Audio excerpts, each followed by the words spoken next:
It's Shabbos. We're in the midst of the 3 weeks when we commemorate and mourn the destruction of the temples in Jerusalem. Our sages tell us that the temples were destroyed because of the sin of baseless hatred. At least the second temple was destroyed for the sin of baseless hatred. And in order for us to rebuild the temple, we have to have baseless love. Certainly, we have to move away from baseless hatred. But what does it mean, baseless hatred? Hate has a basis, usually. There's a reason why. Might not be a great reason, but there's a reason. I dislike someone because of what they did to me, what they said to me, what they believe in. And that could be the reason for the hatred. I mean, the Torah tells us about Joseph and his brothers, and the brothers hated Joseph. Well, it seemed like they had a reason, because Joseph would speak negatively to his father about them. His father showed favoritism to Joseph. And to make matters worse, he would share with them these grandiose dreams which showed that he would be a king over them. So they hated him. That doesn't sound like baseless hatred. So what is the concept of that? Now, there is a famous story in the Talmud which depicts this era and the issues that they had at the time. And it's a story of Kamsa and Bar Kamsa, or it's a story of someone and Kamsa Bar Kamsa. The Talmud tells us there was this individual who made a party. And this individual is nameless. We don't know his name. He told his attendant to go invite his friend Kamsa, and instead he invited another person, whether it be his friend's son or someone else, that depends on the opinions of the commentaries. He invited Bar Kamsa, and Bar Kamsa was his mortal enemy. And he comes and he sees him at his meal, and he approaches him and he says, what are you doing here? And he says, you invited me. He said, no, I didn't invite you. I want you to leave. He says, please don't embarrass me. Let me eat. Let me pay for my meal. He says, no, I'll pay for half the party. He says, no, I'll pay for the entire party if you let me stay. He says, no. And he sends him out. And the person got so angry because sages of the time were at this party, and they said nothing. They didn't speak up. Went to the Roman emperor and says, the Jews have rebelled against you. And the proof is, bring a sacrifice, send the sacrifice, and we'll see if they'll bring it onto their altar. He sends the sacrifice. He makes a wound in the sacrifice in a place that, according to the Roman law of the time, would not be considered a wound, but according to Jewish law, it was. And he brought it to the temple, and they didn't bring the sacrifice, and he went back to the Roman emperor and said, see, the Jews have gone against you. And then the legions came out to Jerusalem based on that story. So here too, the question is, what is the baseless hatred between the party, the host of the party, and Bar Kamsa? We say there was a reason, for some reason, that he hated him and therefore didn't want him at his party. So there was a reason for it. What does it mean, baseless hatred? So the Chassam Sofer gives the following explanation. Chassam Sofer, a great scholar and sage of what would be called in Pressburg in the 18th and 19th centuries. So he says as follows. The question could also ask, why didn't the sages say anything? How could they allow a person to be humiliated in front of them like that? It says the Chassam Sofer, this person was not a wholesome person. This Bar Kamsa fellow was, to give an example, let's say Bernie Madoff. And let's say Bernie Madoff came into a party, came into a wedding, came into a simcha.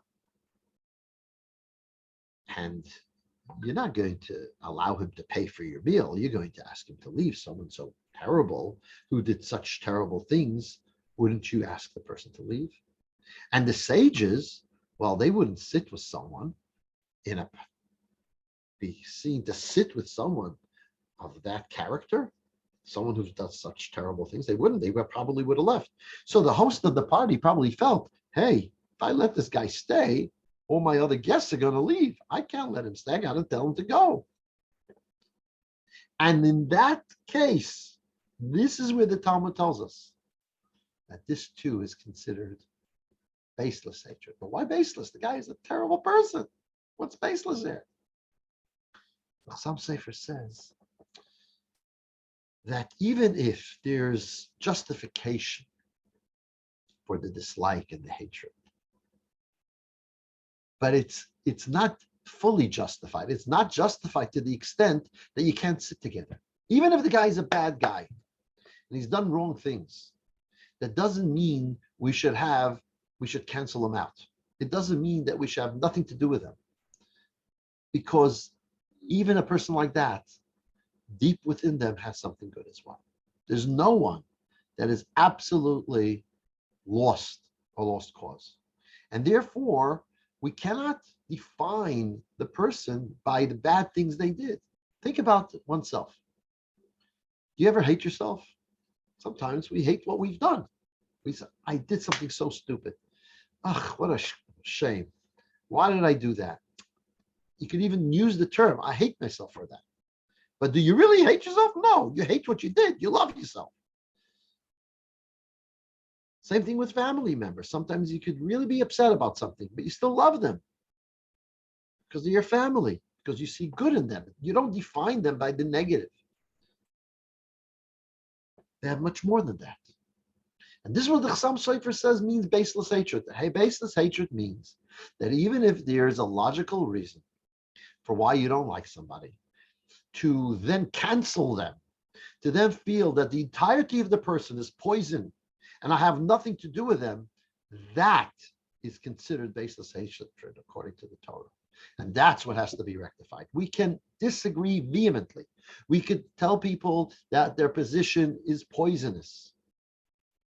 But we have to be careful to never say that the person himself is poison.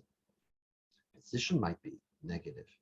And we might totally vehemently disagree, and we should in many cases. We have to. But why can't you sit at a simcha together? There's a story of the Rebbe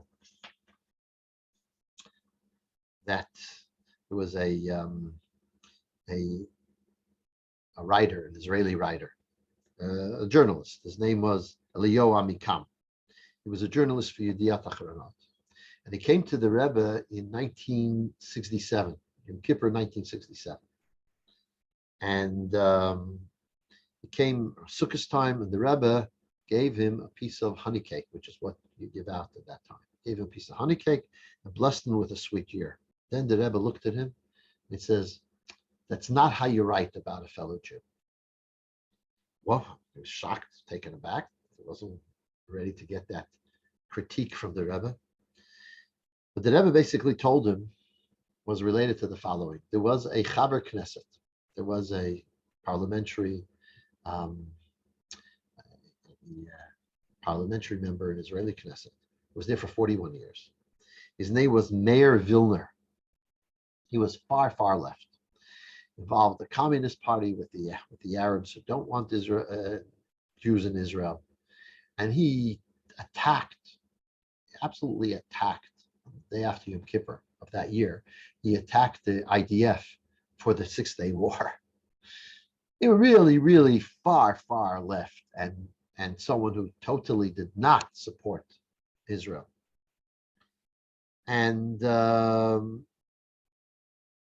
anyway, when he came home that day, there was a refusenik, Avram ben Moshe, who was standing near his home, and he stabbed him. He went to the hospital and he recuperated. It was okay. So Eliyahu Amikam writes this article, and he says, it's a shame that the blade wasn't longer and sharper. And on this, the Rebbe said to him, that's not what you write about a fellow Jew. So he thought the Rebbe didn't understand. He didn't know what he said. He said, but do you know what he said? And the Rebbe said to him, ask Rabbi Groner what we spoke about yesterday. What was it he spoke about yesterday? On Shabbos, the Rebbe spoke about the fact that there's a statement that even the wicked of Israel are filled with with mitzvahs like pomegranate seeds. The Rebbe asked, but they're also filled with sins. So the Rebbe said, no, mitzvahs fill you up. A sin is not associated with you. It doesn't fill the person. In other words, to say, no matter how bad we are, no matter how many bad, negative things we do, no matter how terrible our position, our perspective is, it does not define us. That's not who we are. It is what we did, and that needs to be rectified, and it needs to be disagreed with, but it doesn't define us. And that's how we go from baseless hatred to baseless love. Meaning to say, we have to search and think, are the people I'm not getting along with, are the people I have this negative relationship with, have I taken the hatred too far? Or is it proportionate? Have I gone way too far? Or do I disagree, but still find a place in the heart to love part of them at least? This actually is brought out in halacha. This concept is brought out in halacha in the following law. There's a mitzvah to take a load off of, say, a donkey. If someone is going with his donkey and the donkey can't handle the load, there's a mitzvah to take off the load. There's also a mitzvah someone is putting the packages on the donkey to help them. Help someone out, put the packages on the donkey. Which mitzvah comes first, to take off or to put on? So it's to take off. Why? To unload the donkey, because there's also an element of the pain for the animal. However, there's one case that's not like that. The Talmud, the Chumash says, the Torah says, when you will see the donkey of your enemy, and you will think not to help him, you should help him. What do you mean, the donkey of your enemy? So we're told, what kind of enemy? How does a Jew have an enemy? We have a mitzvah not to hate anybody. So we're told in the Talmud, and if you see someone do something absolutely disgusting and wrong, then he could be your enemy. But nevertheless, even that person who could be your enemy, you cannot show him hatred, as Tosfos says, because as water is reflected in water, so is heart and man reflected in another person. The other person will reflect your hatred, and therefore you will have a deeper and a spiral of hatred going out of control. Yes, you have a right to have him as your enemy, so to speak. As someone something was done that you dislike because the person is unwholesome. But nevertheless, if he needs help with his donkey, you help him with his donkey. And the law is that you help him load his donkey before you help a friend unload the donkey. Why? To subjugate your negative inclination. This is actually a law in the Chumash and in the Talmud, which brings out this idea that we spoke about in its fullest measure. So in order for us to have the reversal of a destruction, and once again, merit the time godliness is revealed with the building and the coming of Mashiach and the building of the third temple in Jerusalem. Key is, let's look at our relationships that are a little bit sour. Let's see, have we gone maybe a little bit too far? And do something about it. Pick up a phone, send an email, see what you could do to rectify those relationships that might have gone a little too far into the zone of dislike, hatred, baseless. Shabbos.